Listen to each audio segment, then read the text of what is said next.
All right, we're going to go through this one a little bit quicker. So Anthony is painting houses. He charges $30 per hour plus $15 for a bucket of paint. We're going to jump right to writing the equation. All right, so first though, we got to define the variables. So the independent and the dependent variables. All right, what depends on what? Well, what are we talking about? First of all, he's painting houses. He charges $30 per hour. So that clues us in a little bit here. $30 per hour. So we have money and time. All right, so hours and dollars. So which one depends on what? Well, Anthony gets paid depending on how long he works. So how much he gets paid is a dependent variable.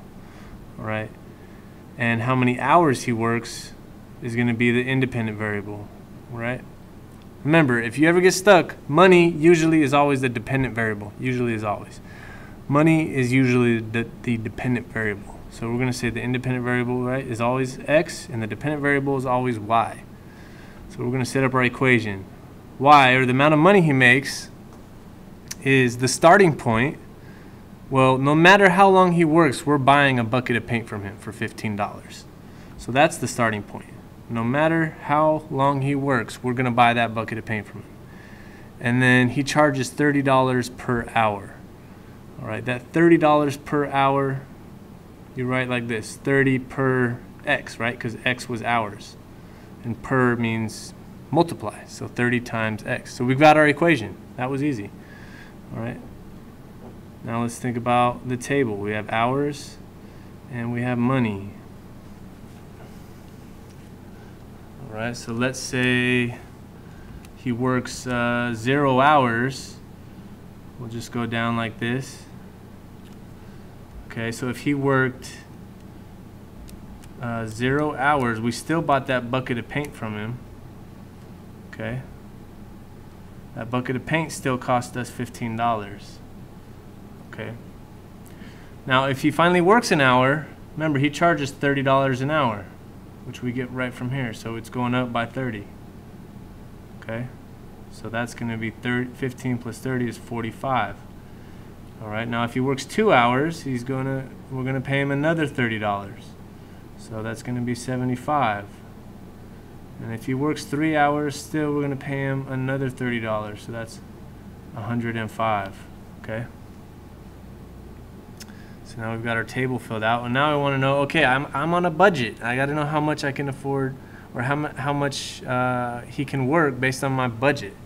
So we're going to say that I have a limited budget of $405. So how long can Anthony paint, or how long can I afford to pay him if I have $405? So we'll say I have $405. How long will Anthony paint?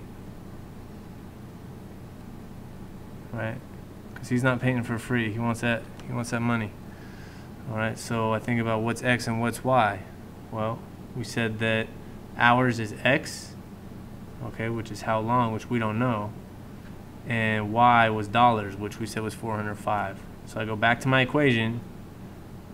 I say 405 was y equals 15 plus 30, and then we don't know how long, so we just leave the x there, and that's what we're trying to find.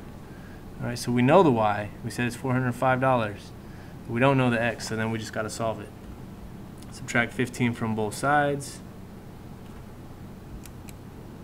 405 minus 15 is 390. Equals 30x. Divide both sides by 30. 390 divided by 30 is 13.